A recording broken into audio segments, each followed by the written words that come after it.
29 days in jail. You've been granted bail of 10,000 rand. Good afternoon to you too. I'm just very happy to be back home with my kids, my family, to be in my own space. Yeah, it was a tough 29 days. Yeah, I'm just happy to be home.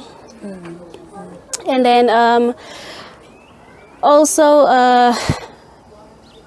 correctional service was also a really big support there as well.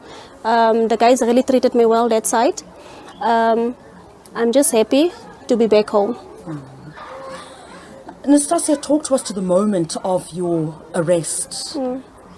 We've heard inside court, and I think that might have played a role in the court deciding to grant you bail, in addition to your personal circumstances which were ventilated inside the court.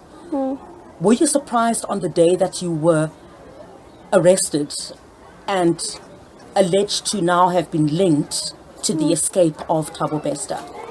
Yes, I was very shocked. I was very surprised also because I've been assisting also with the case from the beginning of the investigations. I've been assisting crime intelligence, JICS, correctional service, as well as the SCPS. I've given my full cooperation. Whenever they need me, they come and pick me up, give my statements. I did what was needed to do or what was asked of me. So the day of the arrest, they did not even inform me they are arresting me. They picked me up at home, and when we got to Park Road, that is when they informed me that I'm being arrested for aiding and abetting. So I was really surprised because I've always been of great help to these guys. So yeah.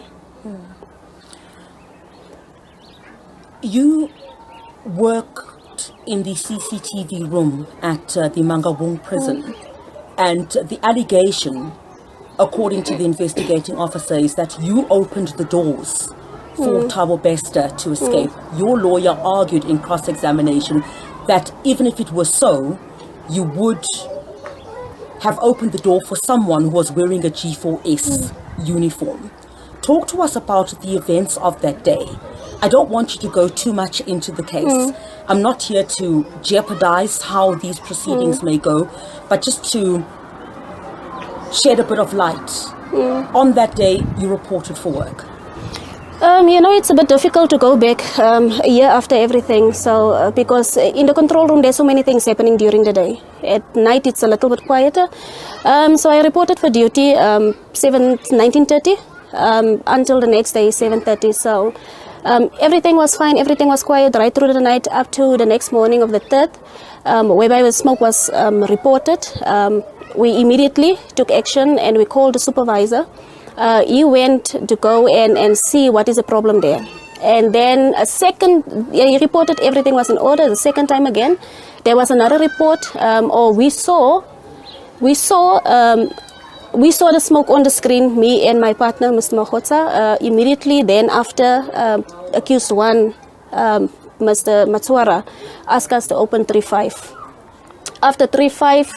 and 3-5 is where the Bester cell was. of Mr. Bester. Yes. So, Sinohe Matswara, accused number 1, asked you to open his cell. Yes. Unfortunately, at the prison, night state, I cannot open the cell without a supervisor being there. And I can only take instructions from a supervisor to say, open the cell. There's no way that we will open cells during the night if there's not a supervisor present, because the supervisor needs to be at the cell to assist whatever situation is happening there. Did anything seem strange when that commotion was taking place? In your mind at the time, was there something that you felt was amiss? No. I did not find, nothing was strange. It was like a normal night. Like with Mr. Matswara, he's always joking, making jokes, and he's always playful. So he was himself playful that night because we were eating and drinking together when we reported for duty, when he came there. So everything was this. And then afterwards, he went into the prison. We saw him going with another lady into the prison, and from there, we did not see him. So he's always joking. He's always laughing. In with another lady. Is this? It's one of G4S ladies. Yes, that he went into the prison with.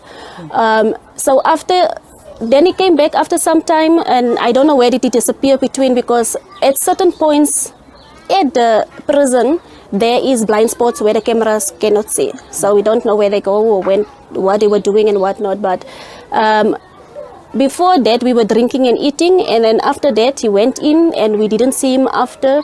We only saw him the time then we reported that there was a smoke that was reported to us, so he needs to go and see what is happening there. He needs to assess the situation, and he needs to go from cell to see if all the inmates are good inside the cells.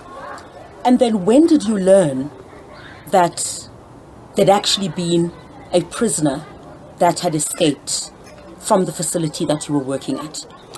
I learned it in August last year. So it was a big shock because I could not believe that. I was told by one of the investigators, I don't want to name. Yeah. No, please stay away from names. Yeah, so she said to me that they did a DNA test, and the DNA shows that it's not Thabo Bester. So I was shocked because I did not even know what to tell her or what to think, because she said that me and Mr. Mahotsa was there, and the guys that was there, we are the only ones that can say actually knows what happened that night, because I told her I don't know. All I know is what I said in my statement and then what I've been maintaining in all the statements that I've given to all these parties. Other than that, I don't know anything. I didn't even see an inmate running out or somebody picking him up or all the evidence that was presented in court. And the allegation, of course, the investigating officer, they were opposing your bail, saying that it was yourself and Mr. Mahotsa, Tiheo Mahotsa, who opened the doors for Thabo Bester to go out. Also, while sitting in court, the investigating officer alleges that your colleague, who you were on duty with that night, in the very same CCTV room, had allegedly received 14,000 rand to assist in this escape. The investigating officer said you did not receive any money for anything. Were you shocked by what the investigating officer said regarding alleged transactions that were made? Yes, I was shocked. I was very shocked because accused 1 and accused 7, we were really having a great relationship at work, a great working relationship. So I did not expect anything. I did not expect any of this. But I was really shocked because I did ask him what actually happened. He just said, no, we will talk. And I said, no, if we don't talk now, we will never talk. So I don't want to talk to him. He said, let us just leave it there. But it's really disappointing that I've been drawn into this thing whereby I knew for a fact I've been maintaining my innocence, that I'm not even part of this thing. And I'm being dragged into it, and not only myself, my family and my kids.